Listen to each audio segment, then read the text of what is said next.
Hey y'all, this is Cassie with Radharc Ranch.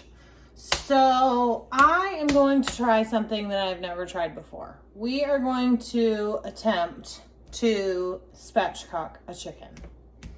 So let's see how this goes. So this is a chicken that we bought from the local county fair that a friend of ours actually raised for his 4-H project.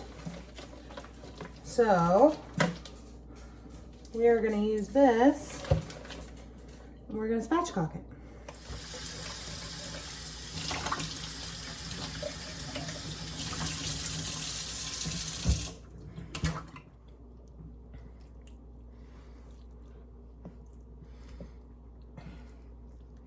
Okay, so I cut the backbone. Now I have to flip this over and break this breastbone if I can. That was pretty simple. So I left one side of the, see if you can look at this without me getting all gross. One side of the backbone on, and then I'm gonna cook it just like this.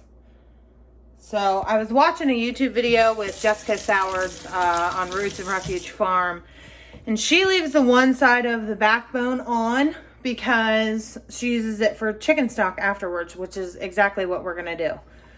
So we are gonna heat up the cast iron skillet and see if we can get this moving.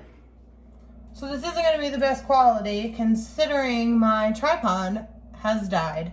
So you're currently sticking in my cupboard right now.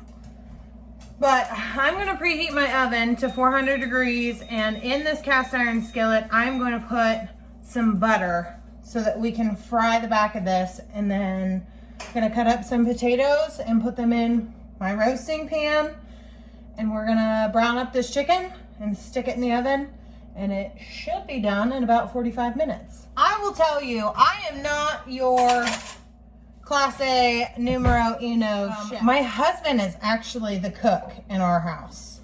He does stuff on the smoker. He cooks in the oven. I'm not the cooker. I don't mind cooking. I prefer to bake. I don't love it. You know, Lincoln and I both work full-time jobs, so we kind of have a trade-off. Whoever gets home first, whoever, you know, gets stuff going, so that, and it's usually him. He usually gets the short end of that stick because I end up working until about 5:30, so I don't get home until then. And by the time I get home, usually he has the afternoon chores done and, you know, dinner started. So I will tell you, he's the one that's normally cooking. Now this summer, I'm hoping to be cooking more and cooking out of our garden more. That's kind of why I wanted to start this spatchcock chicken now, because it's something that's easy. You know, we go to baseball and stuff like that, and it's something that while he's at practice, which he is right now, I can throw in the oven and have done by the time he gets home. But hopefully I'll be able to pull like some green beans and fry some green beans out of the garden and stuff like that, and that will be a quick, easy meal for us. So I'm gonna throw this chicken in this cast iron skillet and we will see how this turns out.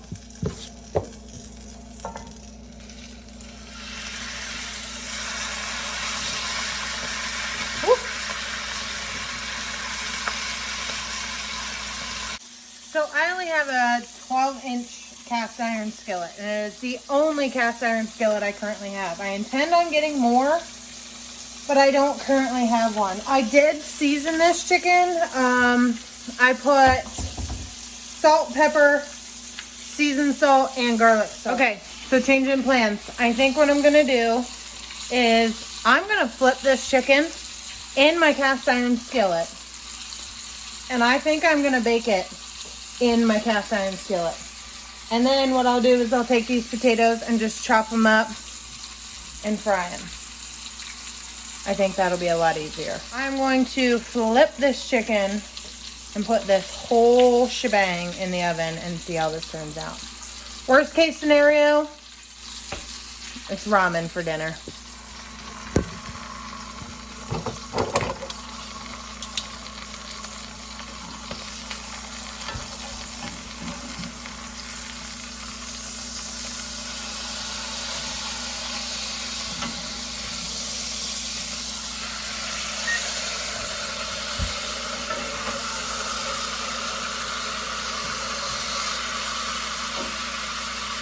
Oh yeah. Look at that. That looks delicious already, and it's not even done yet. Okay, so while our chicken is cooking, let's take a peek at our seedlings. So these are getting pretty leggy because, as you can see, they're leaning out towards the window, which isn't great, but for what we have right now, this is kind of where we are. I don't have grow lights. I don't have a greenhouse. So we are starting all of these seeds. Sorry, I kind of went a little wonky. Starting all of these seeds inside, and I kind of just try to come around and, you know, shake them up a bit until we can get them outside to harden off. We've got bell peppers, we've got oregano, we've got, let me think, this is a blue spice basil, which smells so good. And then we have jalapenos. This is another kind of basil, Italian large basil. And then we have a couple Brussels sprouts over here, which I've never grown before, so we will see how those grow. Asparagus is doing great. What else do we have? This is Amish paste tomatoes. Those are great. Those are like, they're a type of Roma, but they get huge. So you kind of get more bang for your buck. These are all Amish paste that still need separated. These have been separated out. That's my driveway dinner. These ones have been separated out. These ones have not. Well, these few have, but these need finished and separated and buried deeper. You can see how long and leggy this is. We don't want that. So we're going to bury this about up to here to let those roots really take control, and we'll go from there. Down here, this is our black strawberries, our black beauties, our, what's this one? Black crims, and I want to say, yeah, black cherries. So the black strawberry and I think the black cherry are both a smaller tomato. This black beauty is completely black. Like the whole outside of it turns black. I'm excited to show you guys that. And then this is all lavender. These are all banana peppers. And then I have a whole nother shelf in my room, but it's all separated of these varieties. Pretty good start for not having a greenhouse. The goal is by next year to have a greenhouse set up outside so that I don't have all these seeds started in my house. I mean, there's no problem with it. They just get leggy because they're like reaching for the sun and they just don't get what they need. Worst case scenario, by next year, I will have grow lights. So one of the two is gonna happen. We'll either have the greenhouse or we'll invest in the grow lights. But I mean, this is proof. If you don't have any of that and you have seeds, stick it in a cup. Worst case scenario, you get not a lot of food, but at least you'll get some. You know, if you don't plant your seeds, you won't get any. So that is how the seeds are doing. Let's take a peek outside and see how all the critters are. Hi, girls. What are you doing? Hi, Twitty. Hi, Twitty. Hi. So these are my Nubians, and these are my milk girls. And then Twit is, we think, a cross between a Nigerian dwarf and a pygmy. But we don't really know the genetics of either one of her parents. So those are, she's kind of a to be determined.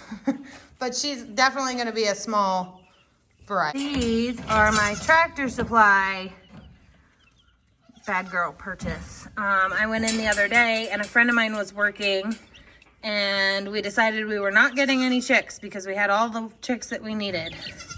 And then she says, I have lavender Orpingtons. Come here. Come here, come here, come here, come here. Look at how beautiful. I know. So now our next step is going to be, we're going to buy a full-blooded lavender Orpington rooster, and then we will be hatching lavender Orpington chicks because I think they are absolutely stunning. We have all kinds. Black Australorp, Rhode Island Red, Golden Lace Wyandotte. He is a mutt. We hatched him last year. He is a cross between the light Brahma rooster and a barred rock hen.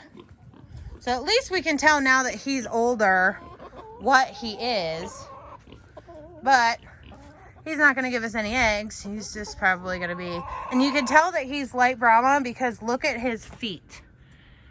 See how he has the feathers on his feet?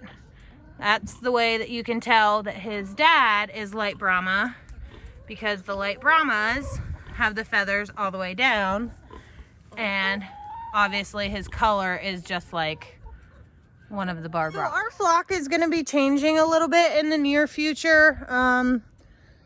We're probably going to wait until these new kids start laying, because we don't want to get rid of anything, and we don't want to get rid of any of our egg production right now.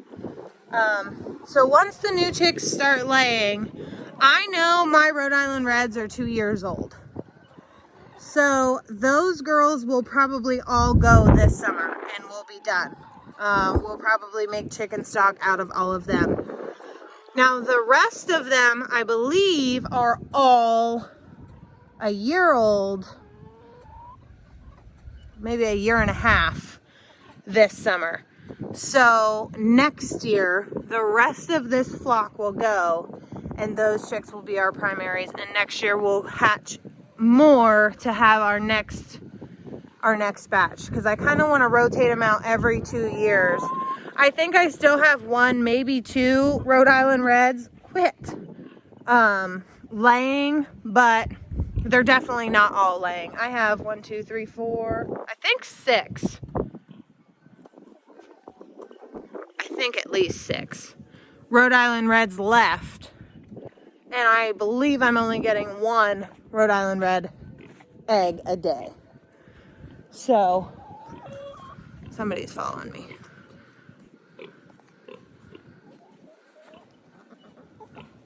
What are you doing, little girl? There it is. Completely done. This is done. The boys should be on their way home from baseball, and we are going to see how it tastes. Thanks for hanging out. Thank you for learning with us, and we'll see you next time.